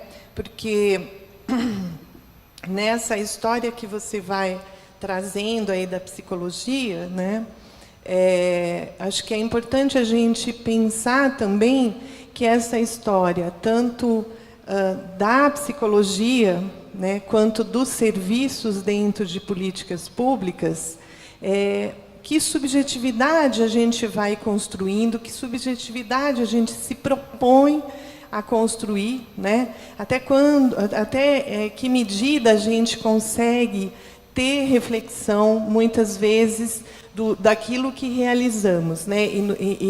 E para que fim ele acaba servindo, que nem sempre é aquele que está lá, né, posto para uma política pública, para um serviço, né? Até quando você traz essa reflexão da entrada e da saída das pessoas, né, dos sujeitos dentro de um serviço, de uma política pública. Acho que isso é muito importante, até quando você faz uma colocação de que essa discussão que a gente faz aqui, né, esse olhar que a gente traz da psicologia, né, da prática da psicologia nas políticas públicas, nem sempre ela é incorporada por toda a categoria, né? Muitas vezes a gente vê psicólogos falando, mas o que a gente tem a ver com isso, né? Eu faço clínica. E aí eu acho que é uma coisa muito importante da gente pensar, principalmente neste cenário, né? E frente a tantos ganhos que a profissão, né, a psicologia foi tendo ao longo desses últimos anos, principalmente nas políticas públicas, né? E as contribuições que a psicologia trouxe. Obrigada.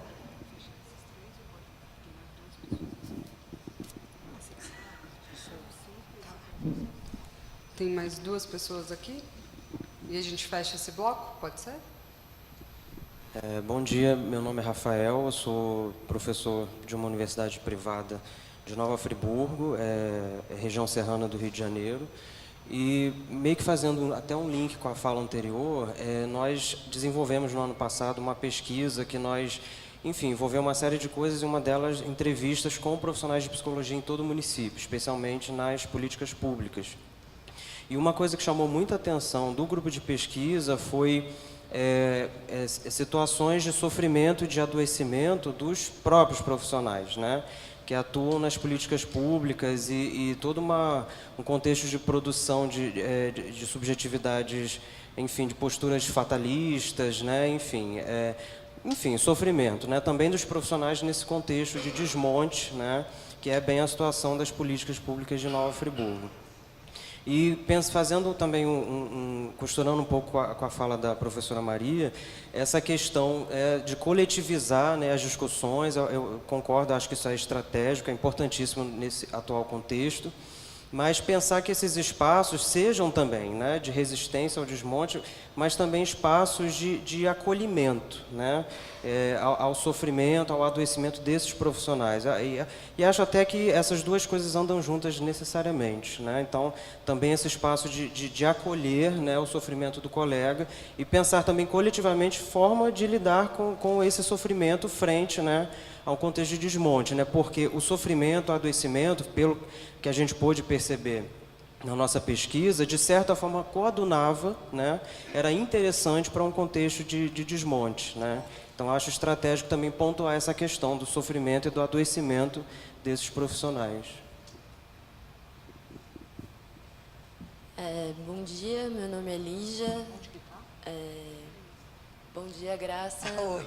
Que bom reencontrar uma antiga professora. Oi, Lígia. E eu acho que, aproveitando esse gancho, eu gostaria de, não sei, ouvir você falando um pouco mais sobre a formação na graduação em psicologia, porque eu acho que todas as nossas discussões enquanto profissionais que estão atuando nas políticas públicas ou que, no momento como eu, ainda está tentando lutar por um espaço numa prática que eu acho que traz sentido e que faz uma diferença, mas como que é a disputa dentro da universidade, dentro da graduação principalmente, porque eu acho que isso reflete nas atuações mais tardias dos futuros profissionais.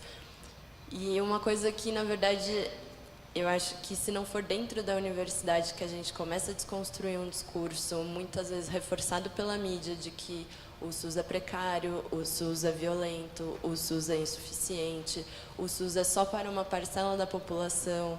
Então, assim, e na minha prática, na minha experiência, eu vejo que o SUS, mesmo sucateado, mesmo sofrendo todos os cortes, mesmo com o desmonte, ele ainda consegue propor políticas muito mais interessantes e efetivas, e eu não estou dizendo só no papel, mas na prática que eu vivenciei, assim, tanto na assistência à saúde mental especializada ou na atenção básica, quanto na questão da violência obstétrica. Então, assim, o SUS muitas vezes tem um olhar muito mais humanizado à saúde da mulher nesse sentido, quanto ao uso de substâncias, e assim, que provê um cuidado muito mais delicado e sensível, que pensa de forma integral com relação, né, ao sujeito que está numa situação de abuso. Enfim, eu acho que na prática é uma coisa, mesmo diante de toda a precarização, e isso as pessoas não conseguem enxergar, e é um discurso que fica e é mantido constantemente pela classe média, pela a disputa dos convênios, pela privatização da saúde, e na universidade isso não aparece. Então eu queria saber um pouco mais de como que a gente pode pensar a formação desses futuros psicólogos.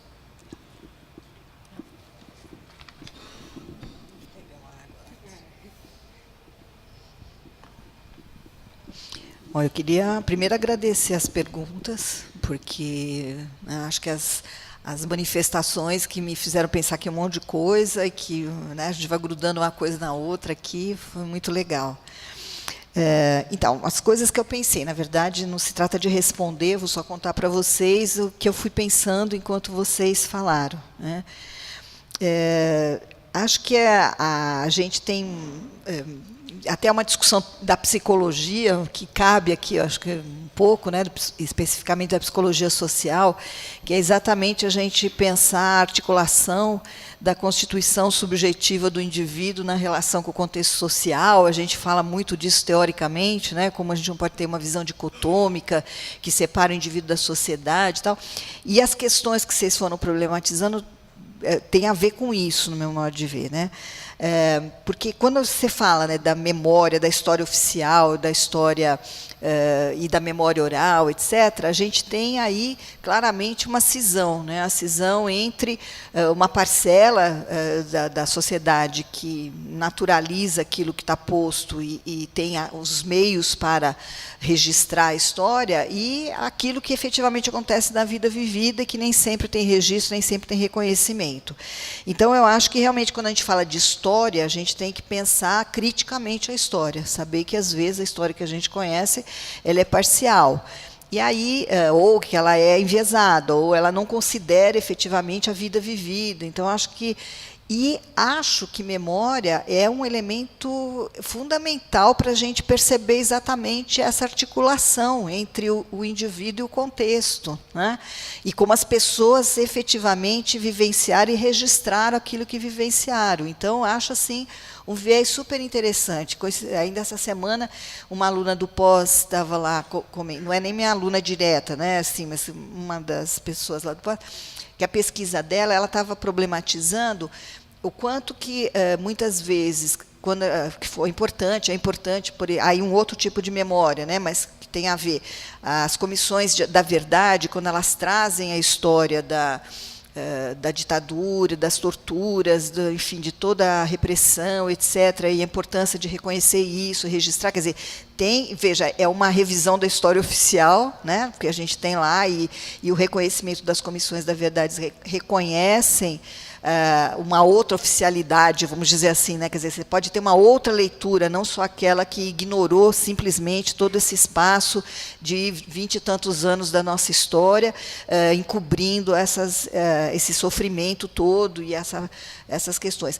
Mas aí era o interessante que ela dizia assim, mas muitas vezes, até para fazer essa história da verdade, do período da ditadura e tal, se valorizou demais o indivíduo, E se deu voz, e foi importante, e sem dúvida que é importante que as pessoas que mais diretamente vivenciaram as situações de tortura, prisão, etc., fossem ouvidas e sejam ouvidas e seu registro seja feito.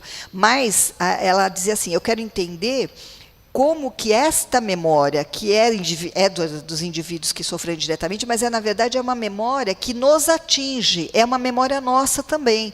Por quê? Porque tem aí uma construção sobre o que foi a ditadura que impacta no que a gente é hoje. Então, ela reivindicava assim, mesmo tendo sido alguém que mal, sei lá, era criança naquele momento, nem tem nada individual para contar, vamos dizer assim, mas ela tem o que contar de como essa história chegou para ela. Então, assim, a importância da gente fazer essa leitura. Aí eu grudo com o que a Rita falou. Qual é a subjetividade que nós vamos atentar para ela no campo das políticas públicas? É um pouco dessa maneira com que eu estou falando da memória, que é uma memória social, que vai, claro, se formar e se nutrir e ser registrada a partir da memória de cada um. Mas a memória de cada um é de cada um, mas não é só de cada um, né? Porque registra um tempo, e como esse tempo afetou, esse contexto afetou cada um, afetou diferentemente cada um, e produziu uma subjetividade com a qual a gente tem que lidar. A mesma coisa hoje, quando a gente fala da desigualdade. A desigualdade tem uma dimensão subjetiva que é para além do sofrimento de cada indivíduo, embora eu só vá poder falar disso e lidar com isso se eu lidar com o sofrimento de cada indivíduo. Mas eu tenho que entender que o sofrimento de cada indivíduo tem uma matriz social, como bem fala o Zé Moura Gonçalves, lá da USP, quando ele fala de humilhação social. A humilhação social é alguma coisa sentida, vivida por cada um, mas a matriz disso é social. É a discriminação, é a desigualdade, é a impossibilidade das pessoas acessarem o espaço público, é o impedimento, né, de ter acesso às coisas. Então, cada um tem lá o seu sofrimento, mas esse sofrimento não pode ser desvinculado. Então, eu acho que é, sim, uma contribuição importante da gente, da psicologia, fazer essa leitura que, evidentemente, tem que olhar para cada um que se apresenta à nossa frente no atendimento nas políticas públicas, mas compreender que tem ali mais que isso, né? Tem uma história individual que se articula com um processo social, onde a nossa sociedade desigual, violenta, que acho que é uma outra coisa que a gente fala pouco, a nossa sociedade é violenta, a nossa história diz que a gente é um povo pacífico, a história oficial, que a nossa história quase não tem rebeliões, porque somos um povo pacífico, que não sei o que, não sei o que lá. A gente ainda tem esse imaginário. E aí a gente tem dificuldade de reconhecer o quão violenta é a nossa sociedade. E essa violência atinge as pessoas a ponto delas se sentirem realmente impedidas até de reconhecer que são violentadas, né? Então, isso tem uma dimensão aí de subjetividade que nos cabe reconhecer, nos cabe cuidar. Ao cuidar de cada um, atender cada caso, mas é para além disso, é perceber como isso está sendo produzido. Por quê? Porque se isso está sendo produzido social historicamente, isso pode mudar. E é para isso que a gente tem que trabalhar. Qual é o espaço que as pessoas têm que ter de participação para que esse seu sofrimento seja reconhecido, acolhido, alguém falou no acolhimento, acolhido das pessoas, também dos trabalhadores, seja acolhido, mas que também seja ressignificado. Porque muda, né? O sofrimento muda de lugar quando a pessoa reconhece que é dela, mas não é só dela, né? Que é produzido não porque ela é incapaz, porque ela tem alguma coisa normal, porque ela tem um desvio, ou porque aconteceu alguma coisa com ela. Tudo isso pode até ser também, mas é principalmente porque você tem uma condição social que produz aquele sofrimento e contra a qual é muito difícil lutar se a gente não sair desse lugar de vítima, né, ou de só sofrer. Mas é reconhecer o sofrimento e de onde ele vem. Então, acho que a subjetividade que a gente tem que trabalhar é essa, que a gente ajuda a identificar no sofrimento de cada um a gênese dele, de onde ele vem, como ele foi produzido, por que ele se mantém, por que a pessoa não consegue achar alternativa, porque ela está enclausurada, não por questões dela, por incapacidade dela, mas ela está enclausurada porque socialmente ela foi posta num lugar que ela não consegue sair. Então, claro que o sofrimento fica difícil de ser enfrentado.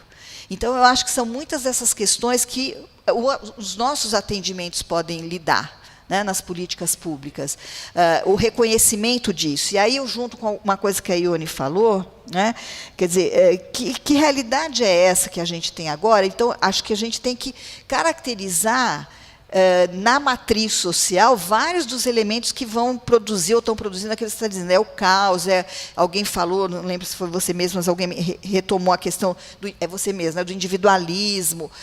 Tal. Temos que reconhecer isso para fazer o contraponto. E aí eu queria chamar a atenção para uma coisa. Reconhecer isso significa, inclusive, e principalmente, num primeiro momento, acolher o medo. Então, se a gente está contra, né, claramente contra o porte de arma liberado, né? Mas a gente tem que reconhecer que tem o discurso, né, que valoriza a liberdade individual, todos têm a sua liberdade de ter ou não ter, tal. Mas tem também o medo, ele é real, as pessoas têm medo. Então, vamos trabalhar, que medo é esse? Vamos ouvir esse medo. Medo do quê? Como ele foi produzido? Medo do desconhecido. Quem é esse outro do qual você tem medo? É o seu vizinho? É o menino da rua de baixo? Vamos falar disso.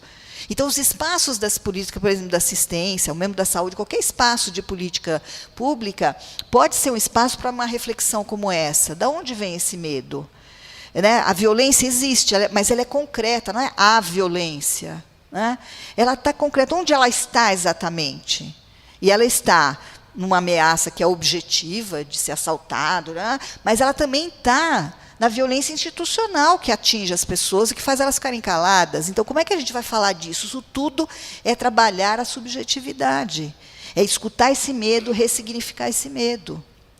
Uma outra coisa com a qual a gente, às vezes, né, o discurso vai do medo para uma adesão religiosa que a gente também valoriza pouco. A gente tem que entender o que as pessoas buscam saídas. Uma delas é a religião. Nós temos que acolher isso, nós temos que entender que experiência é essa. Então, veja, estou tentando mostrar como a gente tem que fazer esse movimento do indivíduo para o social cotidianamente. É ouvir cada um que chega com o seu sofrimento, inclusive o trabalhador da política pública, que sofre mesmo. E não é já classificar, isso aí ficar reclamando porque não quer fazer nada. Eu devo confessar que, às vezes, até eu, ouvindo os relatos dos meus estagiários, não simplifico tanto, mas fico um pouco incomodada de ouvir o sofrimento dos trabalhadores. Porque eu acho que assim, né, o trabalhador tem que fazer acontecer a política pública. Mas aí tem que recuar e pensar, não, mas ele está sofrendo mesmo, a gente tem que ouvir esse sofrimento e tem que lidar com ele. Não para passar a mão e falar, realmente é melhor você não fazer nada porque você está sofrendo muito. Não é isso, mas é para dizer, de onde vem esse sofrimento? Com quem você pode contar? Como é que ele se junta com a sua história? Como é que ele se junta com a realidade que você está vivendo? Então, vamos ressignificar isso, vamos dar uma outra característica para ele. A psicologia sabe fazer isso, né, gente? A psicologia se desenvolveu fazendo isso na clínica do modelo tradicional, né, o modelo profissional tradicional. Então, ou seja, essa ideia de recolocar a pessoa reconhecer aquilo que ela sofre e de onde vem esse sofrimento e como ela se reposiciona em relação a isso, é próprio nosso, da compreensão da subjetividade. Agora, o que a gente precisa avançar, que eu acho que o espaço das políticas públicas tem obrigado a gente a esse avanço, é reconhecer que a origem desse sofrimento não está só no indivíduo e na sua história específica, singular, individual, embora esteja aí também. Está na relação com um contexto que obriga ele a ser capaz de ter sucesso, que pede dele o sucesso e que se vire para ter esse sucesso, que cobra dele que seja de um jeito A ou de um jeito B, que ignora que ele está sendo discriminado por questão racial, que ignora a opressão que sofre como mulher, que ignora que porque ele é adolescente ninguém lhe dá ouvidos. Né? Então, o sofrimento também tem essa origem. E a gente tem que dar reconhecimento a isso. Então, a nossa leitura da subjetividade, eu acho que ela passa por essas questões e são o nosso instrumento para lidar com a situação. Né? É informar a todos, aos nossos colegas profissionais de outras áreas que estão conosco no campo das políticas públicas, a possibilidade de considerar esses outros aspectos. Se valer também da leitura que eles fazem, que informam para a gente o que é essa matriz social do sofrimento, que às vezes a psicologia não tem recursos para entender tão bem, mas o assistente social tem, o educador tem, pode nos colocar, os profissionais todos, né, da área da saúde, eles têm outras leituras que nos ajudam a entender isso.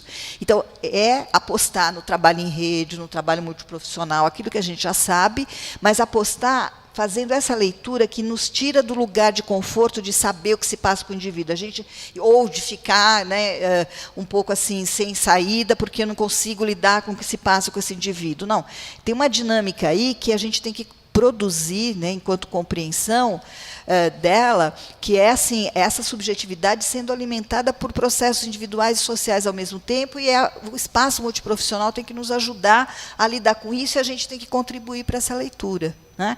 Então, isso passa, eu acho, pelas questões que vocês colocaram, e a formação é um desafio. A formação é um desafio, porque a formação, eu acho que assim, ela é contraditória. Eu acho que a formação ela vive com grandes contradições. Eu acho que a nossa saída é apostar, aí evidenciar as contradições e daí fazer as coisas avançarem. Quais contradições? Uma eu já me referi, que é público e privado. Não é tão simples, né? Não é aí a gente que está nas católicas fala assim, mas a nossa é privada, mas tem caráter público. A gente fica lá com aquela história. Não é tão simples, porque, claro, você tem questões objetivas que vão delimitar o espaço de atuação, as condições concretas dos cursos, tal, que tem a ver com se é uma universidade pública, privada, que tipo de privada, tal. Mas, dentro dessas universidades, sejam quais forem, a gente tem uma dinâmica que vem da realidade, que são as pessoas que estão lá, os estudantes que vêm de várias realidades, os estágios que eles fazem, que colocam em várias realidades. Isso aí está lá posta a contradição. Como é que a gente vai trabalhar com ela? Então, a gente tem que apostar que, e como eu vejo, né, a gente vê experiências muito interessantes de formação que acontecem a partir de escolas privadas, aquelas que, num primeiro momento, a gente diz, não vai fazer uma boa formação. Quem disse que não vai fazer? Coloca os estudantes em estágios interessantes e problematiza a realidade, e isso já é importante para a formação. Que, às vezes, as escolas mais tradicionais ficam mais distantes dessas experiências, né? Porque tem o grande aprofundamento teórico, faz muita pesquisa, e quando a gente vai ver, a pesquisa está lá na estratosfera e não chega nessa realidade. Então, eu acho que a gente tem que fazer a crítica do que se passa, reconhecer as contradições na formação.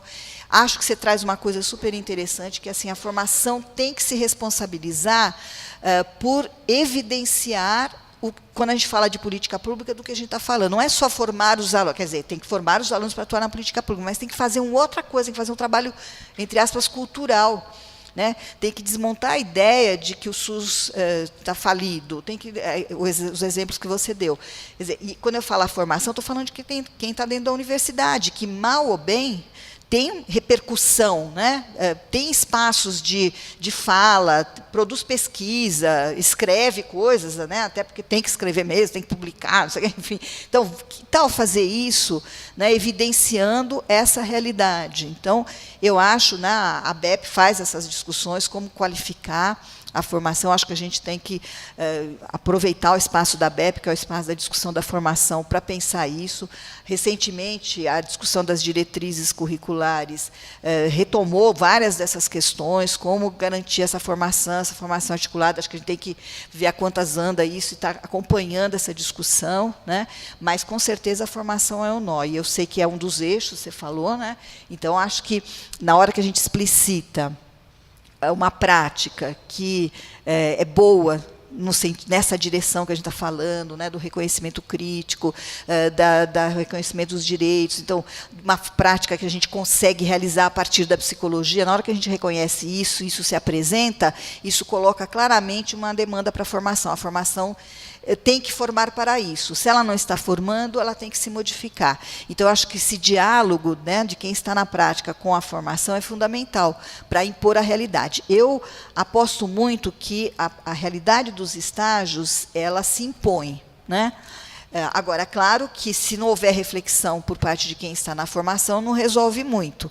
Mas acho que se a gente valorizar os espaços das experiências, e eu estou falando estágio em sentido bem amplo, né, da possibilidade do contato com os espaços de atuação, trazer questões e tal, e valorizar e informar a partir disso todo o curso e também a pesquisa, que daí acho que é outra coisa que a gente tem que brigar, para que a pesquisa esteja voltada efetivamente para essa qualificação da prática, né?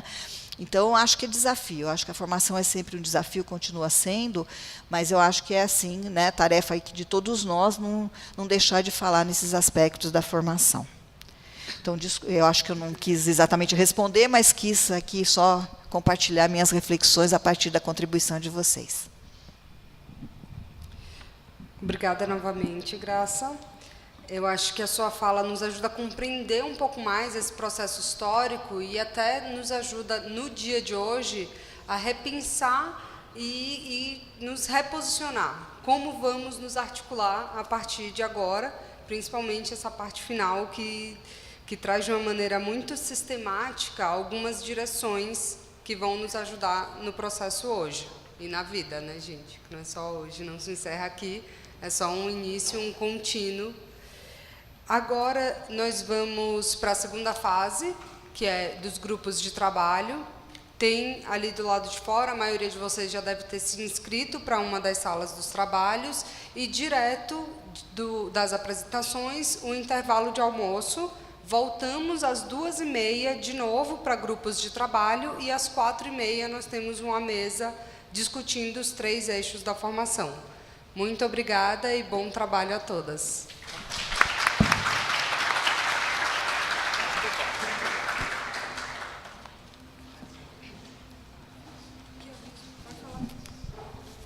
Tem um aviso.